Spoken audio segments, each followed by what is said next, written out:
Every week we talk about what this team has to do. Last week, the theme of the show, in my opinion, was we want to believe, give us a reason to believe.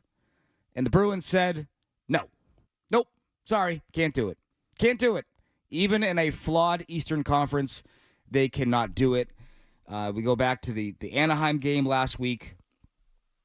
Okay, a goal in the final minute of the first period, a trend that has haunted them all year long. And then, they battle back, they get a point, and you walk away from that game going, you needed two, but you know what? I'll take one. Whatever. You're still in the hunt. Then on Tuesday, it's Toronto. You're up 3-0. And then you're up 4-3. You lose the game 5-4 in overtime. That's one where you go, need the 2 points. And then the Islanders. The Islanders without Matt Barzal, by the way. Matt Barzal was out for that game. He's been out for a while. They got a top pairing with Tony DeAngelo, who was playing in the KHL 2 months ago. You lose that game 2-1. You begin the night out shooting New York 16-2. And you lose. You go down 1-0 by the end of the first period. I think what was most telling, Kyle, about that game, the fans weren't even booing. They were just grossed out. It's like they've checked out, and they're like, whatever. This team sucks. This is not fun to watch. That was the most telling part. 2 weeks ago against Vegas, you're getting boos. Now, it's almost like they're resigned to disappointment, which is crazy. Absolutely crazy. By the way, in between all of that, you had Don Sweeney holding a press conference, his first since November, where he basically said without saying, yeah, we're not buying. It's very funny watching my colleagues, whom I love all of them dearly, basically try to say, is there any chance you'll make like a big trade? And he was like, no, not really. Nope, we're not going to be doing that. So that has been a problem for this team. They can't get off the ground. Every time you want to believe, something else happens that makes you go, nope, not happening this year. I think the worst part, by the way, is that your second best trade chip, perhaps your best trade chip, gets hurt in all of this. Trent Frederick goes down, lower body injury, week to week. Now, the insiders out there, Chris Johnston, who writes up in Canada, really nice guy, great guy, saying that it doesn't affect their deadline plans for Trent Frederick. He could still be on the move. Okay, we'll see. But now what does that trade look like? Do you go from getting, I know this sounds crazy because we see Trent Frederick every day. Do you go from getting a first-round pick to now getting a second-round pick or a third-round pick? Is it less of a hockey trade? I was reading an article in The Athletic yesterday. Fluto Shinzawa, who you can hear here on Toucher and Hardy pretty much every week now, I think, was saying that St. Louis likes Frederick. That's no secret. He's from there. Jim Montgomery's the coach. Fluto threw out potentially getting Jake Neighbors, who, if you don't know Jake Neighbors, had 27 goals a year ago. I think he has 15 this year. If you look at his numbers last 2 years, his 5-on-5 scoring, he'd be the second best scorer on the Bruins behind David Pastrnak. So you look at that and you're like, oh, all right, go for it. If you can get Frederick, if you can get Neighbors for Frederick, I do that trade every day of the week. Anyways, but what does that trade look like now? If you do trade him, which I think they will, but he's not going to play. He's not going to play until now on the deadline. So what does that trade look like? I don't think it's a first anymore. How do you make that work? So a lot of just, this was probably the worst week for the Bruins, I would say. 0-1-2. You're now 4 points out of the playoff spot. Your second best trade chip got hurt. And you got 22 more games left. You got today, you got tomorrow, you got 4 more before the deadline. And you got a lot of guys you got to play. So what do you do? Do you start sitting Marchand?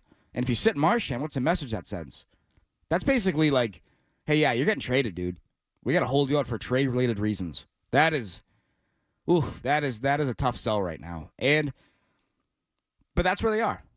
Last Saturday, the three of us, myself, Bob Beers, Ryan Johnston, we all sat here and we all said, give us a reason to believe. I've been out on this team in terms of believing for a long time. I think they've pretty much failed every test that we've seen now for about 2 months, so I've been I wasn't buying, but now it's official. They're going to sell. This is the first time that Don Sweeney has ever sold at a deadline. What does that entail? What can he get? And where do the Bruins go? The Bruins don't have a ton of assets, by the way. You want to know their rentals? Their rentals are Trent Frederick, Brad Marchand, Cole Koepke, Justin Brazeau, Parker Wotherspoon, Michael Callahan is a Group 6 UFA. He got sent back down to the minors yesterday, so maybe he's not in your plans. Like, you don't have a lot of guys that that guy's going to get a second-round pick. Like, no, and again, going back to what I just said, Frederick's hurt. Marchand doesn't want to go. Okay. What are you selling beyond that? What can you sell beyond that? Do you take a look at a guy like Brandon Carlo, Charlie Coyle, Andrew Peak? You know, like those are guys. Listen, I would trade Jonas Corposalo if I could. But that's a dilemma for the Bruins now, is that they have to figure out who is on the move and how do you protect that asset between now and Friday's deadline? And do you strike early? This is something I would do. And it may be telling that on Friday they make a total of 6 roster moves. They send Callahan down. They send Wahlstrom down. By the way, good addition, guys. 16 games of just absolute nothing. They send Riley Tufte down. They bring up Georgi Merkulov, Jeff Vielle, and Ian Mitchell. What does that tell you? Are we going to see someone get scratched today for Vielle or Merkulov, and we're going to be told, they're sick?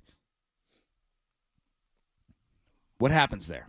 So there's a lot to discuss with the Bruins. 617-779-0985. What do you want them to do? What should they do? What shouldn't they do? I think is a question as well.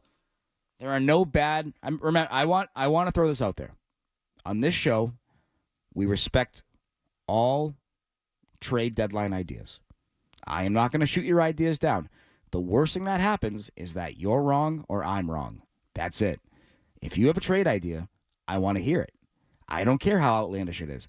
I might disagree with you. I might explain why it's not going to happen, or you can tell me why it's not going to happen, but we are an idea-friendly place.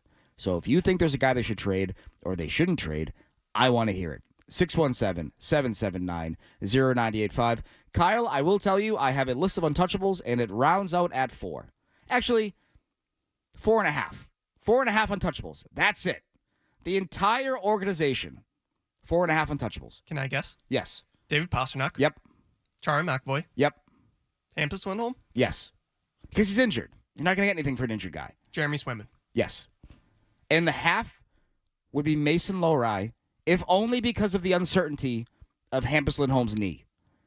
If Hampus Lindholm is Kevin Millard, and he's never going to be the same guy, your left side offense is Wolf City. It's Nikita Zadorov, and it is Freddie Brunet, who could be good, but we don't know. They don't have a lot of guys in their pipeline that can move from the back end. That's why Ian Mitchell got called up today, by the way, or yesterday. So those are my Untouchables, and I say Lohrei is a half because if you can get a bona fide upgrade there, I'd entertain it. I don't think you're gonna, but that's it. And also not a person, but first round picks. No more first round picks being traded. That era is over. You know, if the season ended today, the Bruins would have like a legit chance at getting like a top 10 pick. And if you look at this year's draft, which we're going to be doing down the stretch, which is, I don't like that. But we will be doing it. A lot of good centers between, obviously the top of the draft, but up until about 12, 13. So they could be in the market for a good center, a good forward, someone to inject some damn life into this offense, which has driven me bananas, by the way. I'm officially, there's a rule, no cheering in the press box. I yelled at Canada for it. I'm going to yell at myself for it. I'm not cheering. I'm in pure agony. I am anguishing watching this team from the press box. I love my job. I just want to see a team convert on a breakaway, on a 2-on-1. Connect on a single pass. Please. My goodness.